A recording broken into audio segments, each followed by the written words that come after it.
Yo, what's going on guys, Tech here, and I got a comment asking should I buy the iPhone SE in 2017? So, should you?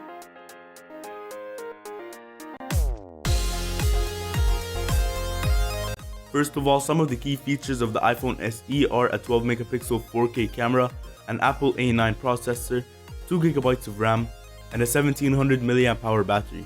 If we compare this to the iPhone 7, which is $200 to $400 more expensive, you're also getting a 12 megapixel 4K camera, 2GB of RAM, an Apple A10 processor, and a 1960 mAh battery. So as you can see, the difference isn't huge and the iPhone SE is still considered tough competition. Now the iPhone SE comes with the exterior design of an iPhone 5S, but it has almost all the same components of the 6S, which makes it one of the fastest phones that you can buy. The fact that it has a small screen and it doesn't have a 720p or a 1080p display means that you have the display using less power than it would on bigger phones like the 6S, so that gives more power for other tasks and that's why it feels so fast.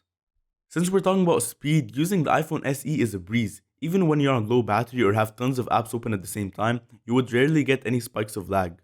Now the rear-facing camera takes 12 megapixel photos, 4K videos at 30 frames per second, 1080p videos at up to 60 frames per second, and slow-mo videos up to 240 frames per second.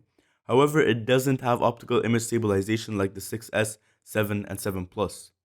On the other hand, the front-facing camera is what they really lacked on. It takes pictures at 1.2 megapixels and records videos at 720p. That's obviously a huge disappointment considering all of the great specs of the phone, but at least it has Retina Flash, which basically brightens your screen when you're taking a picture so that it has better lighting.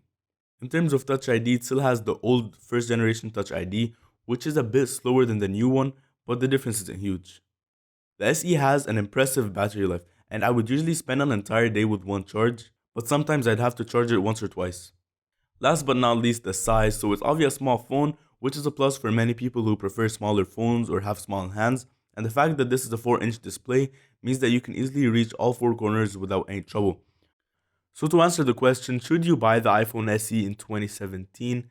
Definitely yes. If you want an all-around great compact phone, this is the one to get. But anyways guys, that was it for this video. If you enjoyed, be sure to hit that like button and subscribe if you're new, and hopefully I'm going to see you in my next video. Peace.